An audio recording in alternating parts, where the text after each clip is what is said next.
So I decided that after being asked to talk for a few minutes and then answer questions, I'd just start out exactly the opposite, and I'm going to start by answering questions.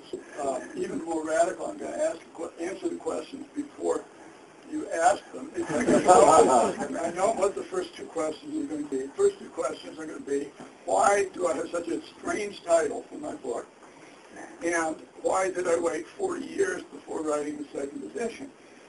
So, I'll tell you, Tanstaffel, there ain't no such thing as a free lunch, is it's a very old, very American expression. It started out back it originated in the 19th century when there was a great competition for selling beer.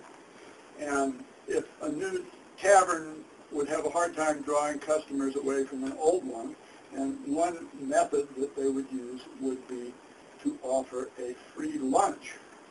And then you would come in and enjoy your free lunch and hopefully drink several glasses of beer. And, of course, the incumbent tavern keeper would offer a free lunch, too, and there would be heavy competition in the business. The problem was that how are you going to make money on this business model? And there were only two ways to make money on this business model. One was that you would raise the price of your beer so much that you would be able to cover the cost of the lunch. And the other was that you would serve such a bad lunch, you'd save so much money on the lunch that the lunch wasn't worth eating. And in either case, this proved to be an unsuccessful business model, and the customers would try the free lunch and then they would go back to their old tavern, where they found it was better to pay for the beer. So the expression, there ain't no such thing as a free lunch, originated to refer to the situation that if you don't pay for something, what you get is, if something is offered that purports to be free, either you're going to pay for it somehow through the back door, or it's going to turn out to be completely worthless. And so that's what Tanstaffel is. Now, three meanings of this concept. First of all, it's just a statement of fact. Some people call it the economics equivalent of the second law of thermodynamics, that everything has an opportunity cost. It may be visible right on the surface, or it may not be visible, but everything you do that's worthwhile costs something, and you're going to pay the cost one way or another. Second meaning for the Tanstaffel principle is as a principle of system design, or economic system design, that if you want to have a market that runs smoothly and efficiently, you arrange it so that the person that uses a product pays a price that at least covers the opportunity cost, at least covers the opportunity of producing a unit. And if you don't charge enough to cover the price, it operates poorly. And if you have some kind of monopolist who charges way more than the cost of production, market functions poorly. So deviating from the principle of paying the full price in either direction makes the economy operate badly. So in that sense, it's a recommendation of policy design. And the third meaning is really as an ethical principle, which means that, and this is, I guess, what the libertarian interpretation would be, is that not only is it the idea from the point of view of efficiency to pay for things you take, but that you really have an ethical obligation to pay for what you take. I mean, you don't jump out of a taxi without paying the driver. You don't walk out of a restaurant to pay a bill without paying the bill, even if the restaurant is so busy that you know nobody would notice. These are things you just don't do. The same thing's true in economics. So,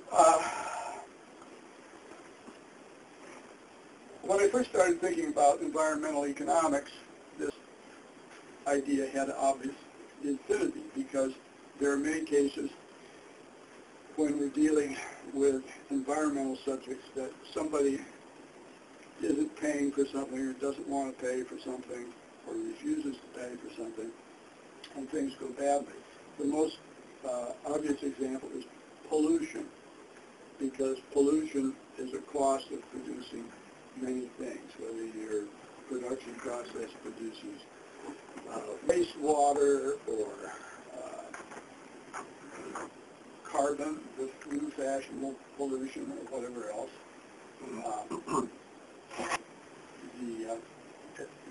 The pollution it produces, or more correctly, the damage done by the pollution produced by your production process is part of the cost of producing it, and we should have some way of imposing that cost on people as a matter of policy design. So we need to find some way to make sure that that's included in the cost. There's various ways to do this. The libertarian purists think that the best way to do it is to have a legal system that allows victims of pollution to bring a lawsuit under tort law against the person that causes the acts that adds enough to the price to bring it up to the cost, including the cost of pollution. Or you have a so-called cap-and-trade system or a trade permit system, more familiar to Europeans than Americans, because we have this carbon trading system in the EU, which is gradually expanding.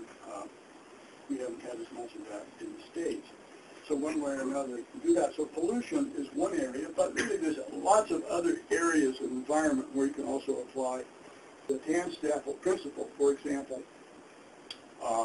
we have in our community right now, we have a controversy over protection of wetlands.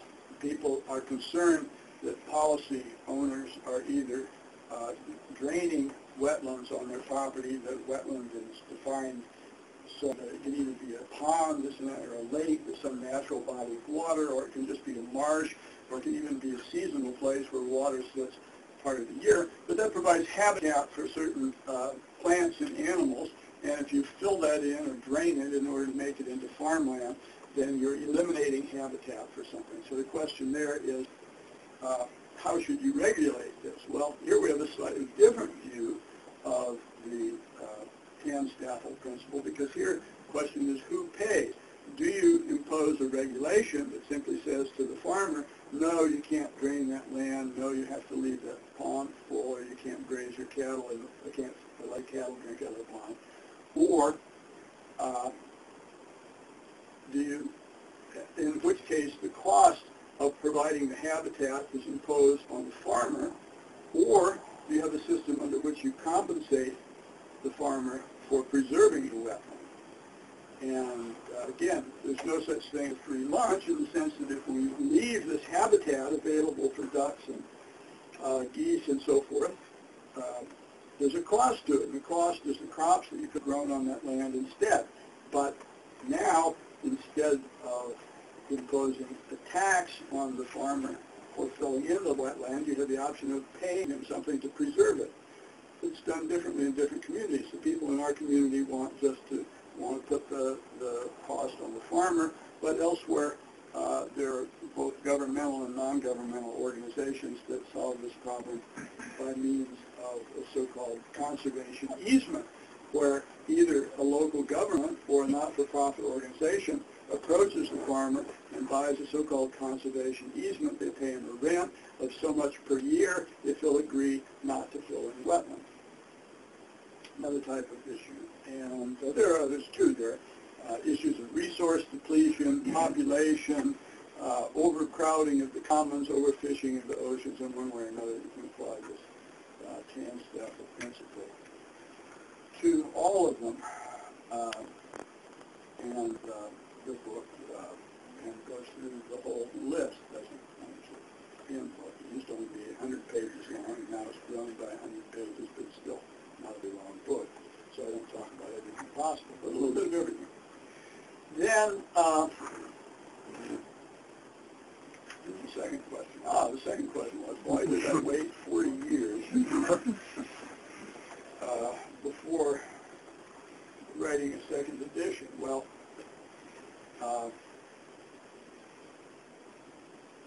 about once a year for the last 40 years, someone or other suggested to me, why don't you write a second edition? And I had two reasons for not doing it, one of which was that I had gotten busy doing other things, like spending a month a year in Riga, during which my students keep me too busy to do much of than anything else. And the other reason was that I just thought, what's the point of writing about this principle anymore? It seemed very new and wonderful to me when I was 20-something years old. But now everybody knows this. This is so obvious that it's got to be generally accepted. And what's the point of writing about something that everybody knows and accepts? But gradually it dawned on me that although actually, as a matter of fact, almost everybody in the economics profession accepts this Tanstaffel principle. They may not call that, but the idea that prices should reflect opportunity costs, and that includes environmental opportunity costs. This is pretty widely accepted among economists these days.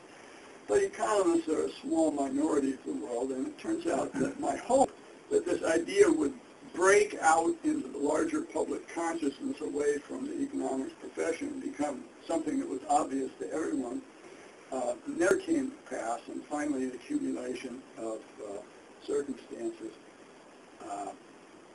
caused me to say, okay, I'll have another try at it and say it again. I said it once, nobody listened. If I say it again, maybe another 25 people will listen, and then I will not waste my time.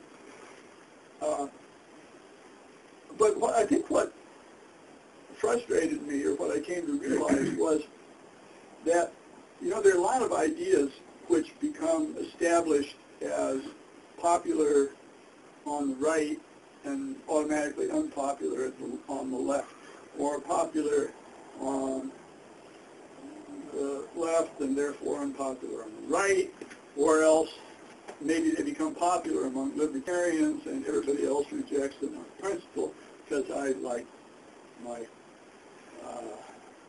hero, Friedrich Hayek, I always draw the political spectrum as a triangle, not a straight line, not left and right here. You have a triangle over here on the, which way is it? The left, your left. Over here on the left, we have socialists, or progressives, as we call them in the United States. And over here on the right, we have conservatives. And then up here on the third corner of the triangle, you have the libertarians, or classical liberals, as they're sometimes called. And they recognize that each side of the other two corners has some truth and some falsehood in their corner, so they form tactical alliances on both sides, which is a good idea, except, of course, there are thousands of people here and thousands of people here and half a dozen up here. That's the only problem. But at any rate, what I began to realize was that this Tanstaffel principle, which I thought would be self-obvious to everybody, was rejected not just by the progressives, but also by the conservatives, and in fact also rejected by many libertarians. And so it's just plain an unpopular idea outside this small core of academic economists.